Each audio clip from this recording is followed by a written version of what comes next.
Hello, hello. Today we're going to be talking about inflation. This is a topic that I enjoy a lot because I grew up in a country with hyperinflation. So, believe it or not, to me was the norm to live with crazy high prices that were moving all the time. So, as you know, we have three macroeconomic goals: steady growth, low unemployment, and low inflation. So obviously this topic is related to low inflation. So when we talk about inflation, we're talking about a general rise in prices of goods and services. And I like to share this because I just think it's the cutest thing ever. This is one of the first menus from McDonald's. I love everything about it. I love how cute it is. I love the language, gold French fries, refreshing milk. And look, all the stuff that you could have eaten for $1, right? Well, these days are very long gone. So we're going to be talking about how is inflation measured, what are the problems that inflation causes, and what is the cause of inflation. So take a second for a guess. So what do you think that has grown the most? Cell phones, college tuition, or new cars in the last 20 years? College tuition. Oh my God. So I like to look at this stuff in the context of everything that is going on. And you have to see what's going on in the world. So here we have what has been going on in the United States. What are the things that have been affecting this country? And unlike the country where I come from, which is Argentina, inflation has usually been pretty well controlled here. The closest ever being close to 20%. So think about the stuff that is going on and why the economy reacts the way it does. Now, we're talking about unemployment, and we like to talk about this stuff together. So, inflation and unemployment are the twin evils of the modern macroeconomy, right? So, if you're a policymaker, obviously you're trying to keep these two in check. As I said before, I grew up in a country with hyperinflation. It was very, very stressful. Now I understand how stressful it had to be for my parents. And I hope that you forgive me for not showing the pictures. I usually show the pictures in my classes, but this is going to the internet. So this is my mom and two of my nephews. And we were at a regular bar. And as you can see here, the menus have stickers. Uh, Another type of menu that is very, very common is menus where the prices are written down in pencil. Well, that's because very, very often they had to uh, change the numbers, and it would be too costly to print brand new menus all the time. Right now, with QR codes, it's a lot cheaper. But this is how menus always look like for me, right? It's not a printed thing. It's something where they can change the prices because prices go up all the time. Imagine how stressful it has to be if you are a business owner and you have to be adjusting the prices very frequently. So this is the Bureau of Labor Statistics. It'd be awesome if you can take a look at that link. So take a second to think, what are the things that you have noticed that have increased in price lately? And I'm sure that you heard from your grandparents or your parents how little things used to cost in the past. I remember when I was in college about a million years ago, I had this friend who bought a flat screen TV for $10,000. And the thing was huge. It was like a closet. It was the biggest TV I've ever seen. Um, TVs are so cheap right now. We're not even watching TV. We watch everything on our computers. Think of how prohibitively expensive it was to have a computer at home, and we're all doing this class from a computer. So it became way more affordable. So Most prices rise over time, but not all of them. There are things that which prices have decreased. So I'm going to talk about consumer price index, how that's measured so you know what it's being taken into consideration by the government to calculate prices. So the Bureau of Labor Statistics is the federal agency that collects and analyzes economic data.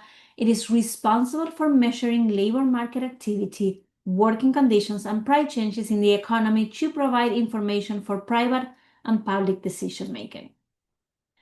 So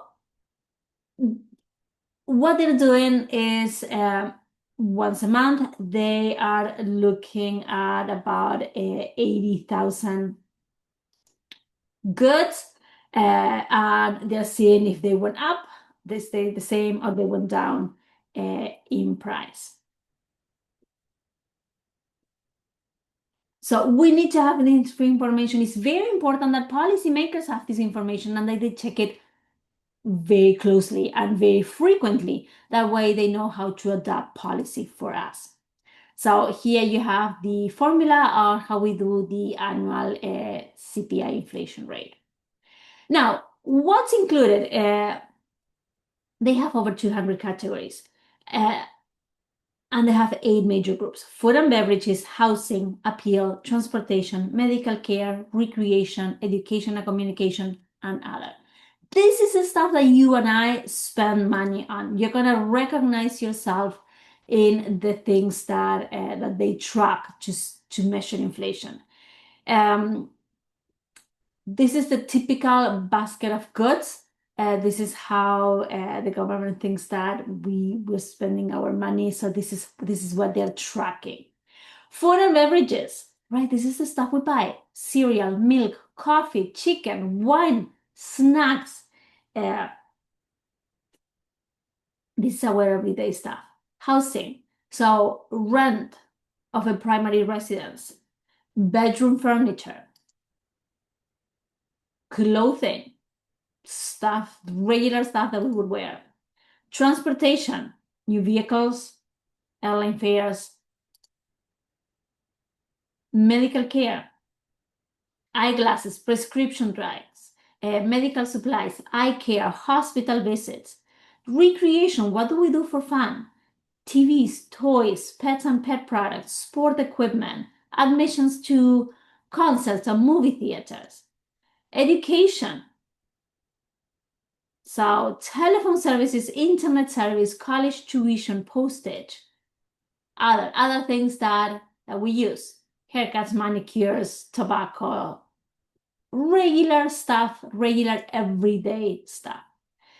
They're not looking at income and social security taxes. They're not looking at investment items like stocks, bonds, real estate, and life insurance.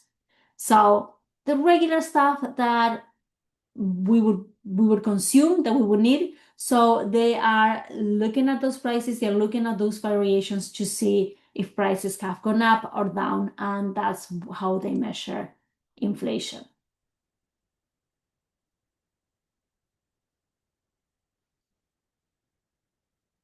So something else that I want to add. So they define a basket, right? All the things that they're going to be measuring. Something that they had to do is keep up with this, right? So in the past, they had VHS or DVDs because that's what we were using. Today, they have streaming services. So they have to adjust to the things that we are consuming. And I just have this here. So this is a very, very simple calculation because we don't have, the 80,000 items that the Bureau of Labor Statistics is using. But imagine that you went on a date and I have 2 different years. On 1 year, 2 popcorns, you bought 1 popcorn, 2 Cokes, and 2 movie tickets, and you spend $40. The year later, you buy the same popcorn, the same 2 sodas, and the same 2 movie theaters tickets, and you spend, instead of $40 the first year, $44. So when we do the math, we see that the exact same thing costs more imagine doing this for all the goods and services that they measure at CPI. That's how they calculate inflation.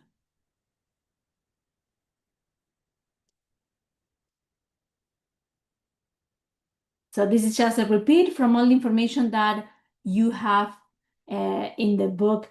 Um, if you go to the Bureau of Labor Statistics, you're going to see that they measure inflation every single month, and it's important to, as I said, for policymakers to keep up with that. But then we look at, we say, okay, so last year or in the last 12 months, we talk about inflation in annual terms, usually. And here again, if you want to play with this is a cost of living calculator. So, as I said, it's very important that we know what's measured and what's not measured by any indicator, so we understand if it has any flaws. CPI is not perfect; it's pretty good. It's the best we have, but it doesn't measure absolutely everything. So think of what are the causes of inflation. Why does inflation happen?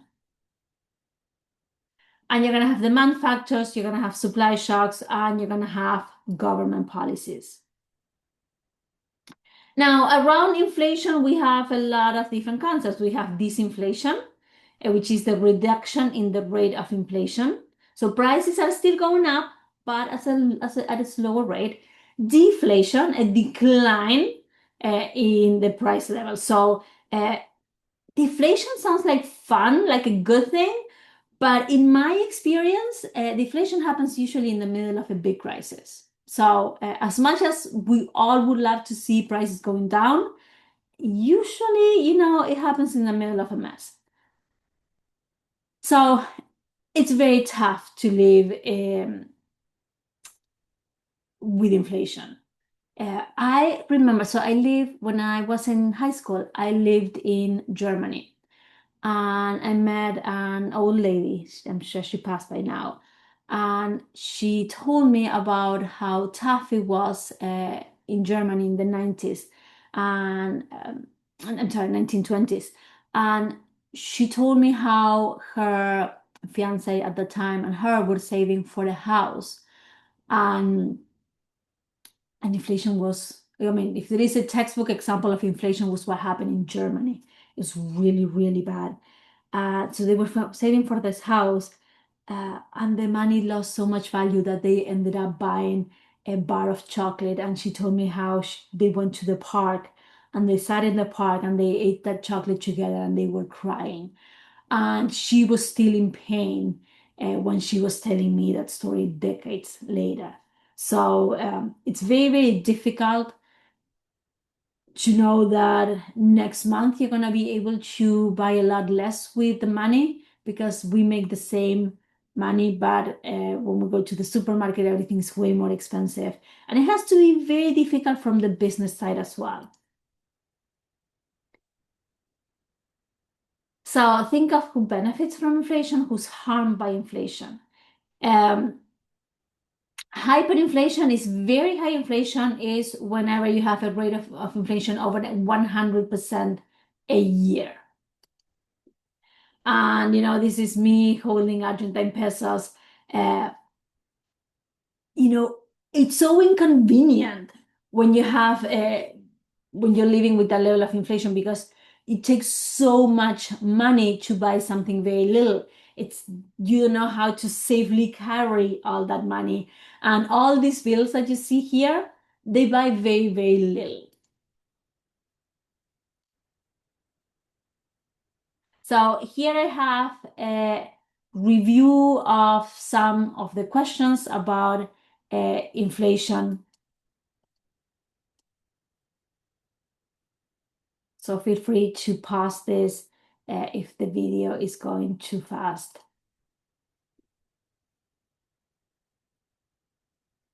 Think of the time when you have experienced inflation.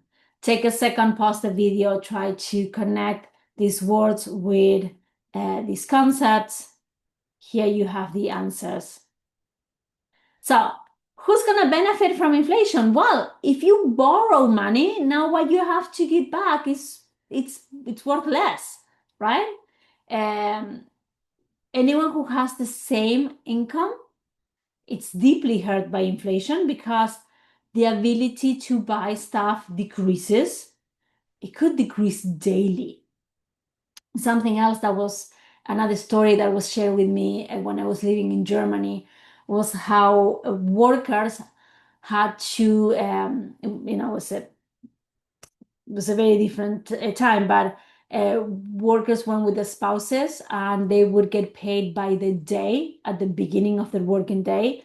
And the women would immediately go to the supermarket and buy the food for the day because that money that they made at the end of the day was worth absolutely nothing.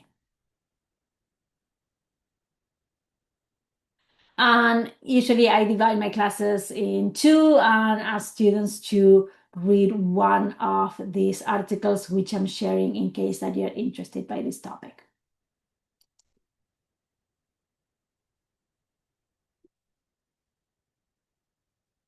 I'm looking forward to reading you in the discussion board.